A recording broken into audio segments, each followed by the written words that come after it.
Question ये है कि हम सीबीसीटी प्लानिंग जो हमारा मैंडेटरी है फॉर इम्प्लांट प्लेसमेंट। मैंडेटरी नहीं है। Okay sir, CBCT planning is very important for implant placement.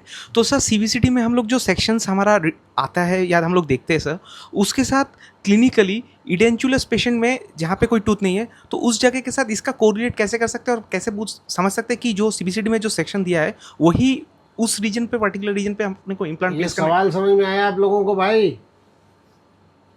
सवाल ये है कि सीबीसीटी तो हमारे पास आ जाता है, लेकिन मुंह के अंदर कैसे हम डिफरेंट जगहों को एग्जैक्टली कोरिलेट करेंगे कि ये कौन सा स्थान कहाँ है, ठीक सकते हैं। एक तो हमारी बॉडी के अंदर जैसे सीबीसीटी के अंदर डिफरेंट लाइनें हैं। नॉच, हेमलर नॉच जो है यहाँ पीछे हम क्लिनिकली पेशेंट में लोकेट कर सकते हैं। कोई डाउट है इस बात में? और उसके कोरेस्पॉन्डिंग कौन सा कट है ये भी देख सकते हैं हम। मान लीजिए 25 नंबर 26 नंबर कट वहाँ है, ठीक। तो अब यहाँ से हम ये कह सकते हैं कि ट्यूब्रोस्टी वाला एरिया कौन सा है, थर्ड मोलर एरिया कौन सा है? नहीं कह सकते। लगभग 10 mm इसके आगे वो एरिया है। उसके आगे का 10 mm कौन सा है? उसके आगे का 10 mm कौन सा है? तो ये 30 mm यानी 3 सेंटीमीटर एरिया लगभग अगर ले लूँ तो मैं अंदाजन ये कह सकता हूँ कि इस एरिया में ये मोलर का ये एरिया है। एम आई राइट और रॉन्ग?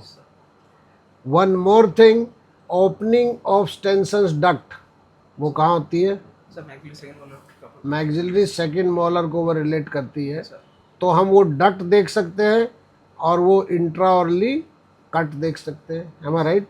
तो वहाँ कट भी देखे। ये अंदर hard tissue landmark, soft tissue landmark को मिला के बात बनी कि नहीं बनी? तो क्लियर हो गई बात? Same way other side. Any doubt? जैसे मैंने ये 70 बोला था तो लगभग ये यहाँ पे जो है देखिए 68 या ये जो है लगभग ये लाइन अगर हम खींचे, ये कितना नंबर लाइन है बेटा ये वाला?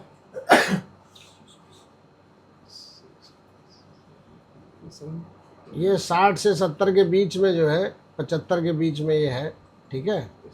हाँ, ये 85 है, ये 80 है, ये 75 है, 75 है।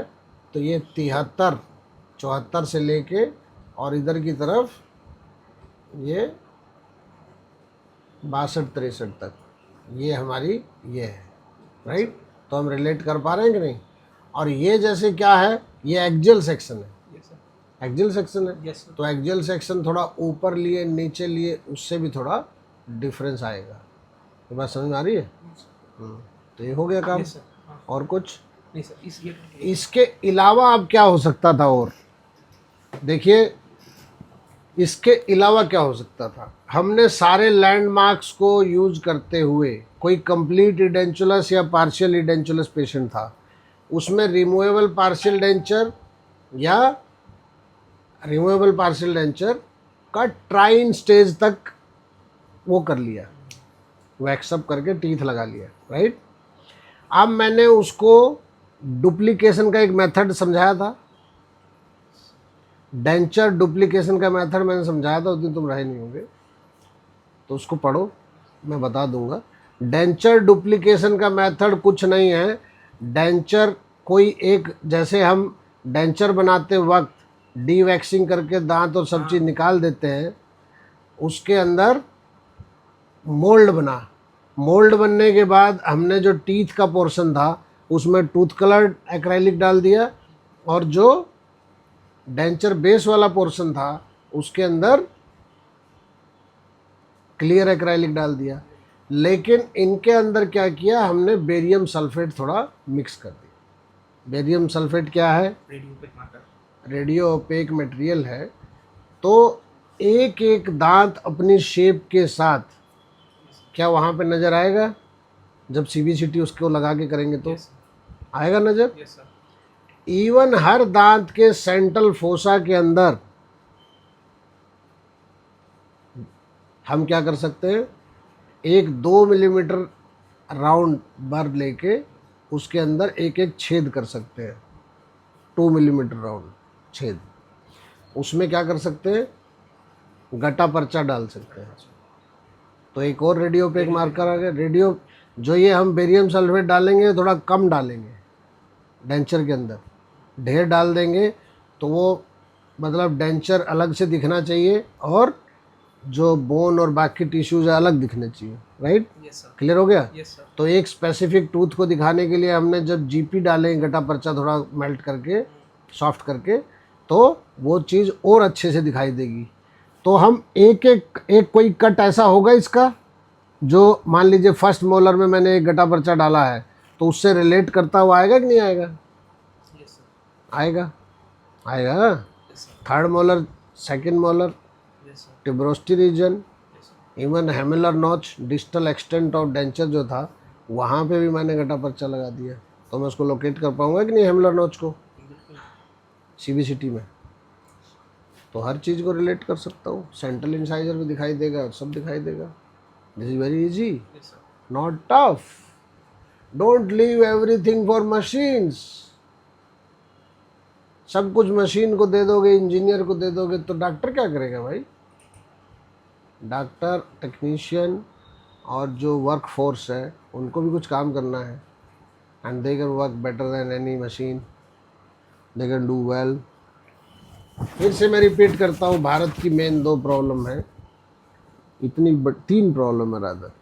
Huge population is the first thing, huge population, number of dentist is still very less comparative to population. Second is literacy is relatively low. Affordability is the biggest issue, right? तो हम को simple and effective methods अपनाने होंगे so that the doctors are able to serve the masses. हम सब लोगों को सेवा कर सकें, right? उसको इतना ज़्यादा ये नहीं कर सकते हैं कि इट गोज अवे, राइट? सवाल एक्चुअली सिली, जब हमारी बात चलने लगती है किसी बात पे तो जो हमको पहले बहुत कुछ खास नहीं लग रही थी वो बहुत विशेष बात तक पहुंच जाती है। तो इसलिए बात शुरू होनी चाहिए, सवाल ज़रूर उठना चाहिए। भाई पूछेगा कुछ? चेतना जी, एनी क्वेश्चन?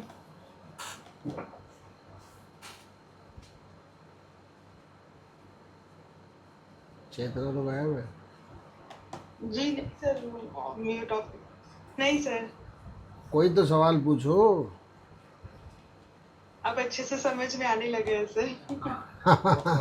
चलो, आई एम हैप्पी। तो यस ये वीवो T2 Pro SG कौन है भाई?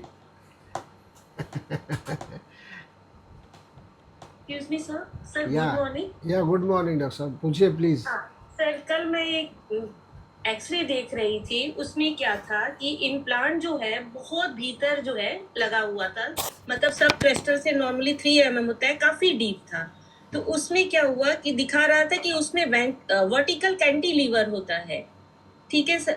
मतलब वो क्रिएट करेगा जब मैं एबैटमेंट लगाऊंगी, प्रोस्थेटिक करूंगी उसमें, और सर उसके कारण उसमें बेंडिंग मूवमेंट होगा। मतलब कि सर नॉर्मली जो हम फोर्स लगता है towards the axis of the crown पे लग करके तो नीचे जाता है बोन पे, वो क्या करेगा कि थोड़ा ऑब्लिक एंड लेटरल फॉर्म में जाएगा, जैसे मैंने जो सर पढ़ा था। इम्प्लांट का डायमीटर क्या है?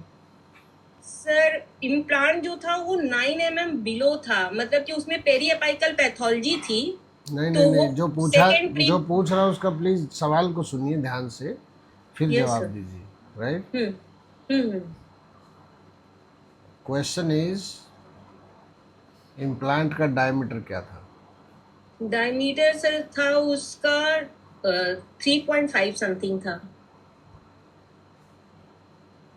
मतलब मैंने किया नहीं है, मैं ऐसे ही पढ़ रही थी, देख रही अच्छा, एक बात सुनिए डॉक्टर साहब, थी। जी सर बोलिए।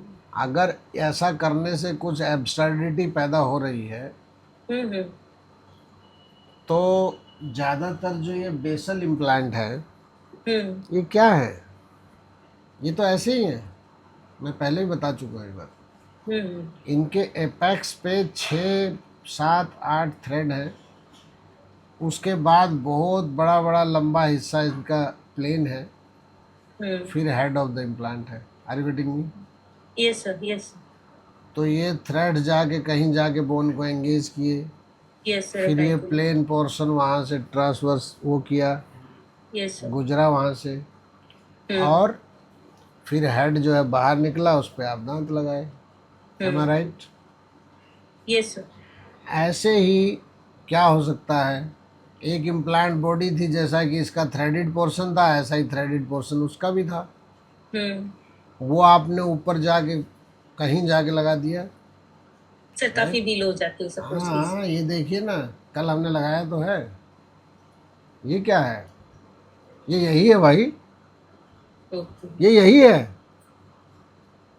There is dark side of this implant, there is dark side of this procedure and dark side of this implant also.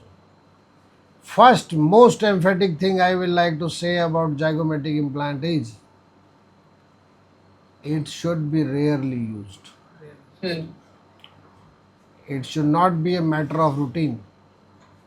जब सारी संभावनाएं खत्म हो गई है तो ये यूज करना चाहिए। एक बूढ़ा आदमी, उसके अंदर बहुत ज़्यादा लंबी चौड़ी सर्जरी करके उसको परेशान करना, राइट, ये ठीक बात नहीं है। तो वी शुड बी रीजनेबल। एक होता है कॉस्ट बेनिफिट रेशो, कि अगले को तकलीफ़ कितनी दे दी है, सुविधा कितनी दी है। पैसे की बात नहीं हो रही है, तकलीफ़ और सुविधा की बात हो रही है। कॉस्ट बेनिफिट, कॉस्ट का मतलब तकलीफ़ और बेनिफिट का मतलब सुविधा। तो सुविधा बहुत बड़ी दिए नहीं, तकलीफ़ ढेर दे दिए, राइट, तो कौन ऐसा करेगा, राइट। ये इम्प्लांट का भी देखिए डॉक्टर साहब, आप यही कह रही हैं, ये यहाँ जो है थ्रेडेड पोर्शन यहाँ है, उसके बाद ये 4 सेंटीमीटर से ज़्यादा यहाँ है, और फिर ये हेड मुड़ा हुआ है, राइट। तो जो आप कह रही थी कि हमने तो सब क्रेस्टल बोथ प्लेस कर दिया, सिमिलरली जो बेसल इम्प्लांट होता है ऐसे ही प्लेस होता है। तो ये जो हिस्सा है प्लेन वाला, ये नीचे जाके थोड़ा सा टेपर के साथ होता, और उस बॉडी ऑफ इम्प्लांट के अंदर थोड़ा सा फीमेल पार्ट और ये मेल कनेक्शन ऐसे करके वो करना है हमको। क्या नाम है, मतलब मोर्स टेपर के साथ जो जोड़ते हैं, ठीक है, या कोई किसी भी टाइप का जोड़ हो, ठीक है, वो कर दिए, 2 को जोड़ दिए ना वहाँ जाके, राइट। तो यहाँ पे ठीक है, ये सिंगल पीस है, इट इज़ नॉट ए, मैं हमेशा ये कहता हूँ कि single piece implant is an implant with integrated abutment, right. तो इसकी अबटमेंट इसके साथ जुड़ी हुई थी, बस इतना ही बात है। और दूसरे वाले की इसके साथ जुड़ी नहीं थी, लेकिन बायोमैकेनिकली जो फोर्सेस पड़ रहे हैं यहाँ, फोर्सेस का सिस्टम तो सेम ही रहेगा। बस ये है कि वो जो डिसइंटीग्रेटेड इम्प्लांट था उसके अंदर एक नई फीचर आ जाएगी, क्या, कि स्क्रू लूजनिंग होने की संभावना बढ़ जाएगी। स्क्रू लूजनिंग के चांसेस बढ़ जाएंगे। इस कनेक्शन के अंदर बैक्टीरिया और तमाम कुछ चीज़ें पैदा होकर वहाँ पे कुछ सीपेज होकर बाहर निकले, टिश्यूज में खराबी ला दे। दूसरा स्कूल ऑफ थॉट ये भी है, ठीक है। तो वो सारी बातें हैं, और इसके साथ साथ इवन डिफरेंट कारणों से ये सब हो सकता है कुछ, ठीक है। Are you getting me? Yes. तो इसलिए, और मैं कंपनी का नाम नहीं लूँगा to keep the bias away, ठीक है। तो कुछ कंपनीज ऐसी हैं वर्ल्ड वाइड जो मोर्स टेपर इम्प्लांट बनाती हैं, राइट। और ये जो अबटमेंट है, इसका जो ये एक पोर्शन जिसको आप 3 मिलीमीटर कह रही हैं, वो 4 मिलीमीटर, 5 मिलीमीटर, 6 मिलीमीटर लंबा भी हो सकता है। Are you getting me? तो बॉडी ऑफ इम्प्लांट आपको नीचे ले जाना पड़ेगा कभी कभी। मैं अभी बताता हूँ आपको, मैंने डायमीटर के विषय में आपसे पूछा, वो पूछने का एक पर्पज था। बेटा इसको घुमाओ जरा। मैं एक इम्प्लांट हम प्लेस कर रहे हैं सब क्रेस्टली, ये कोई शौकिया प्लेस नहीं हो रहा है। ऐसा नहीं है कि जब जी में आया तब 3 रख दिए, जब जी में आया 5 रख दिए। भाई इट शुड बी ऑब्जेक्टिव, कोई कारण होना चाहिए। Every action of our should be reason, उसका कारण होना चाहिए, शुभ विचारित होना चाहिए। नहीं, ऐसा नहीं है कि जो जी में आया कर दिए। अब यहाँ पे मान लीजिए बोन जो है वो 2 मिलीमीटर चौड़ी थी, 2 मिलीमीटर, यहाँ भी 2 मिलीमीटर, यहाँ मान लो 2.5, यहाँ 3, ठीक है। यहाँ कुछ इम्प्लांट लगने की कुछ खास पॉसिबिलिटी नहीं थी। इवन यहाँ भी बहुत मोटा इम्प्लांट लगने की संभावना नहीं थी, लेकिन नीचे जाके थोड़ी संभावना पैदा हुई, राइट। तो मैंने क्या किया,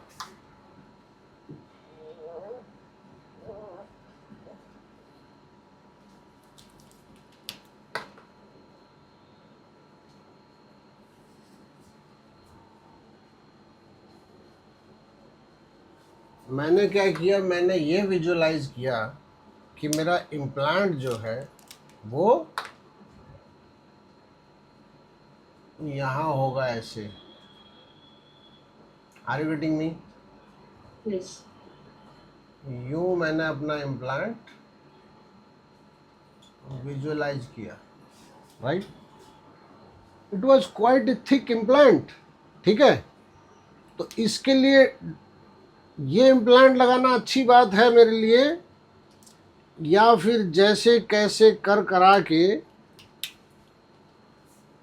इसको थोड़ा वाइड किया और एक ऐसा यूं इम्प्लांट लिया, राइट।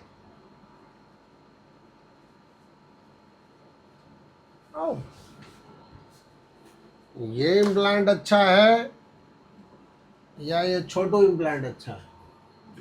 ये लंबू अच्छा है कि छोटू? लंबा वाला अच्छा है, हम लोग बोन को ट्रिमिंग नहीं अरे यार बात शर्मिली से हो रही है, तुम बीच में कूद पड़ते हो, बात ही नहीं। वो पहले से शर्मा रही है तो बीच में गड़बड़ कर रहे हो, ठीक है। डॉक्टर साहब, यस सर, यस हम पहले बात कर चुके इस विषय में यस सर। कि आप लोगों के लिए होमवर्क था, आप लोगों ने आई एम श्योर किया नहीं होगा आज तक, ठीक है। 5x5 mm का जो इम्प्लांट है वो बेहतर है या 3x10 mm का इम्प्लांट बेहतर है, ठीक है। 5x5 जवाब अगर देना है तो मैं ये जवाब दे दूं कि 5x5 is better than 3x10, right. तो इसलिए ये कहने के बाद मैं इसको मिटा देता हूँ, क्योंकि ये मिटाने लायक ही है, ठीक है। क्लियर हो गया। ये जो डंडी है, राइट, इसको क्या बोलेंगे? This was actually A lollipop stick, ठीक है, जिसके ऊपर की उसका बोल हम बैठा सकते थे। टू द एक्सटेंट कि वो बोल इतना बड़ा था, इस लॉलीपॉप स्टिक के ऊपर वो सेल्फ कैंटिलीवरिंग फोर्सेस लगाता। Are you getting me what I am saying? ठीक है, वो ऐसा स्टिक था यूं पतला, am I right? And lollipop was this big, right. और जब इधर फोर्स लगेगा तो क्या होगा भाई? ये पिलर को इधर मोड़ने की कोशिश करेगा वो, बेंडिंग करेगा, ठीक है। तो यहाँ क्या पैदा होगा? कंप्रेशन। यहाँ क्या पैदा होगा? Tension, right. Tension tension tension, right. Stress. Clear हो गया? Anyway I don't want it, ठीक है। अगर मैं समहाउ फिजिबल हो कि इस लॉलीपॉप को बैठाने के लिए किसी तरीके से भी मैं इसको पिलर को इतना चौड़ा अगर कर दूं somehow, are you getting me? वाह, दिस विल बी नाइस, ठीक है। तो अभी हमने इस पिलर को काफ़ी मोटा कर दिया, ठीक। थोड़ी संभावना ऊपर जाने की थी तो हमने यहाँ पे कम ज़्यादा जो भी रखा, मान लीजिए यहाँ भी इस लेवल पे भी रख सकते थे इसको, राइट? M I right? समझ आ गया बात? ठीक। यस। अब मैं यहाँ से यूँ आया और मेरा एक अबटमेंट समहाउ यहाँ आ रहा था, ठीक। अबटमेंट दूसरे रंग से बना देता हूँ, ठीक है। एक मिनट जरा सर, इधर में जो है ये दीवार भी मैंने थोड़ा इसका मोटा रख लिया। ये जो इम्प्लांट बॉडी है, मैंने बोला ये थोथा बांस है, ये थोथा बांस है। Are you getting me? Clear हुआ? Yes sir. अब मैंने क्या किया, इस थोथे बांस के अंदर एक ये पिलर जाके गड़ रहा है, एम आई राइट? किसी को कोई डाउट है तो बताना भाई। और उसके बाद ये पिलर जो है इधर आया, एम आई राइट? किसी को कोई डाउट? और फिर ये पिलर यूं आके इधर यूं आके और this way it was creating a. किसी को कोई डाउट? No, बात sir. समझ आ रही है? एंड देन ओवर देयर मैंने क्या किया, Okay. कैप नहीं, crown.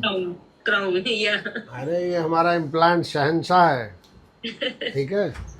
It will year only crown not cap, Okay, sir. ठीक है?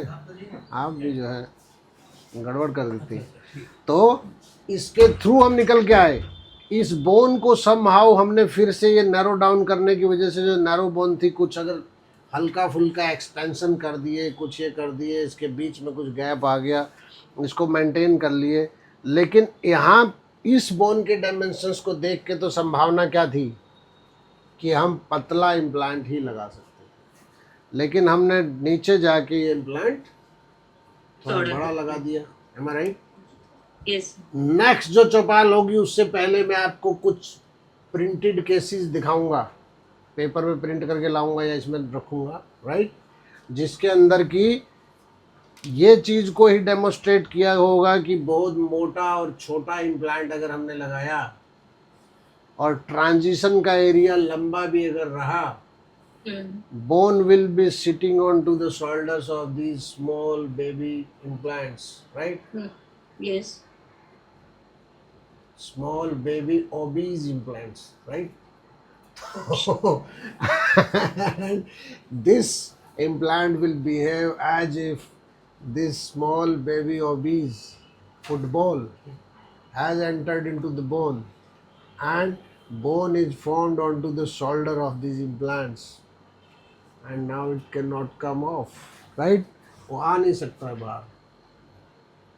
समझ आया madam? Yes, sir. Any doubt? No, sir. इसको फर्दर पढ़िए और क्वेश्चंस पूछिए, हो सकता है मैं गलत हो। Learn how to disagree. हमारी सारी बातचीत का मेन मकसद क्या है? आपको ये सिखाना कि कैसे सवाल खड़ा करना है, राइट? सवाल जरूर खड़ा करना है। और एक इसमें जा रहा है क्या? अच्छा सर, एक क्वेश्चन और है सर। जब हम लोग इम्प्लांट ट्रेनिंग कर रहे थे तो देख रहे थे कि कुछ केस में हम लोग म्यूकोपेरियस्टल फ्लैप फुल थिकनेस में रिफ्लेक्ट करते हैं, फिर बोन को एक्सपोज करके फिर इम्प्लांट प्लेस करते हैं। और सर कुछ ऐसे केसेस थे कि जहाँ पे हम लोग टिश्यू पंच ड्रिल से उस कवर को रिमूव करके फिर इम्प्लांट प्लेस करते हैं। So when to go for which technique? And क्या अगर हम लोग हर केस में टिश्यू पंच ड्रिल यूज़ करें तो हमको तो फ्लैप रिफ्लेक्ट करने का ज़रूरत है ही नहीं, तो एक्सपोज नहीं होगा, इन्फ्लामेशन भी रिड्यूस हो जाएगा। ठीक है, ठीक तो है, थैंक यू, थैंक यू। तो इनका डॉक्टर साहब का क्वेश्चन है, बैठो भाई, बैठो यार, खड़े मत रहो। तो मैं इसको 1 मिनट के लिए हटाता हूँ। अब जैसे इसी केस में मैं इम्प्लांट लगाने चला, इस केस में, यस तो क्या मैं इस केस में टिश्यू पंच कर सकता हूँ? ऊपर बोन इतनी नैरो है, it is too narrow, right? It is too much narrow bone. 1 minute,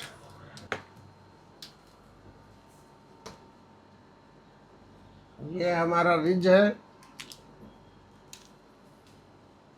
ये हमारा इसके ऊपर कवर्ड सॉफ्ट टिश्यू है। ही इज सेइंग कि क्या मैं इसमें इंसीजन लगा के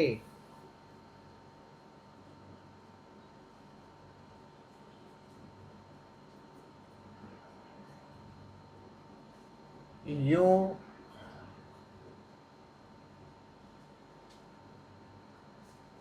फ्लैप को ओपन कर दूं, राइट?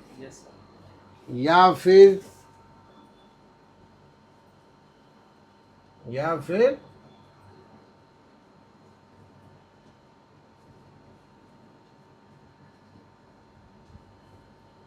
इसमें यूं पंच करके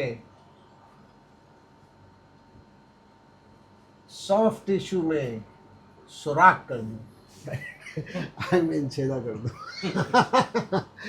सुराख और छेदा में बड़ी तकलीफ होती है, होल लुक्स नाइस, नहीं? या colonial mindset is still prevailing, right? And it is, तो हम ये क्योंकि bone was to much narrow, ठीक है, तो गलती होने का संभावना था, ठीक है, गलती होने का संभावना था। भाई अच्छा है, अगर ये बोन ऐसा ना हो के ये बोन ऐसा होता, यूं होता ये बोन, राइट? अगर ये बोन ऐसा होता तब तो छेद करना कोई खास बात नहीं थी, लेकिन जितना नैरो बोन था वो तो ऐसा था जैसे कि एक बहुत ही बड़ा पहाड़ हो, उसकी चोटी जो है यूं हो गई हो, और मैं उसके ऊपर से इधर भी गिरने की संभावना है, इधर भी गिरने की संभावना है, और मैं ये भी नहीं देखने की कोशिश कर रहा हूँ कि चोटी है कहाँ, एग्जैक्टली लोकेट करना, एग्जैक्ट लोकेट करके 3 डायमेंशनली उसको देखने के लिए क्या करना होगा? फ्लैप को रेज कीजिए। मिनिमल एक्सेस सर्जरी बोलते हैं उसको। Yes, किसको? टिश्यू पंच। टिश्यू पंच को। मिनिमल एक्सेस मतलब जैसा मैं बोल रहा था कि ये बोन और ये जो पूरा सिनेरियो है, this is like a watermelon. Watermelon के अंदर आपने एक जगह से थोड़ा सा छेद किया है, छेद किया ऊपर से, तो पहले थोड़ा सा ग्रीन स्किन निकाला, फिर नीचे से थोड़ा कॉर्टेक्स यानी कि थिक स्किन और निकाला, then you enter into the pulp, right? तो ऐसे ही इधर में हमने ये सॉफ्ट टिश्यू को पंच करके यहाँ से कुछ जगह बनाया, right? And there is a scope कि मैं यहाँ पे एक ड्रिल लेके ऐसे यूँ चला जाऊँ, राइट? Yes sir. अदरवाइज नहीं था उसको। It fine? Yes sir. Any problem? Okay.